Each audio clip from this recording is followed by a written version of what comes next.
সকালের বক্তব্য বাঙালি মুসলিম সংস্কৃতির অংশ। একসময় ফজরের পর গ্রামের ছেলেমেয়েরা দল বেঁধে কোরআন ও সিপারা নিয়ে মক্তবে ছুটে যেত। বিভিন্ন বাড়ি থেকে শোনা যেত মধুময় কোরআন তেলাওয়াত।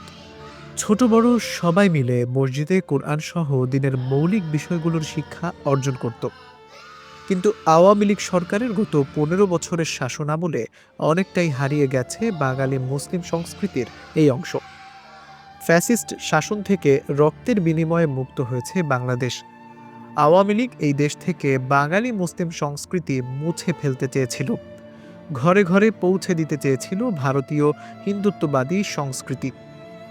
বাংলাদেশের কোনো টিভি চ্যানেল ভারতে দেখানো হয় না, অথচ সেই দেশের সংস্কৃতি প্রতিটি ঘরে পৌঁছে দিতে অনুমোদন দেয়া হয়েছে জিটিভি ও স্টার জলসার মতো চ্যানেলগুলো।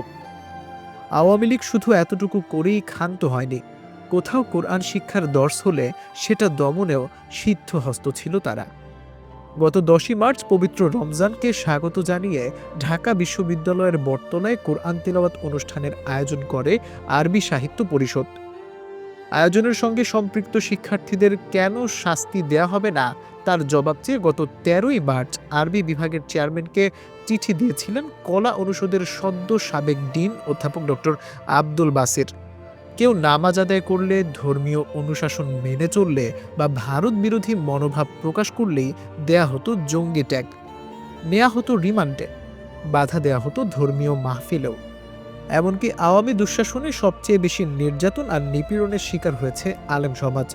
২৪-এর গণ অভ্যুত্থানে দেশ মুক্ত হয়েছে। এদেশে থাকবে না কোনো বৈষম্য, হিন্দু মুসলিম সবাই ভাই ভাই, একে অপরের প্রতি শ্রদ্ধাশীল, তবে সবাই ভারতীয় আধিপত্যবাদী অপশক্তির বিরুদ্ধে ঐক্যবদ্ধ। নতুন এই বাংলাদেশে হবে বাঙালি মুসলিম সংস্কৃতি চর্চার ক্ষেত্র।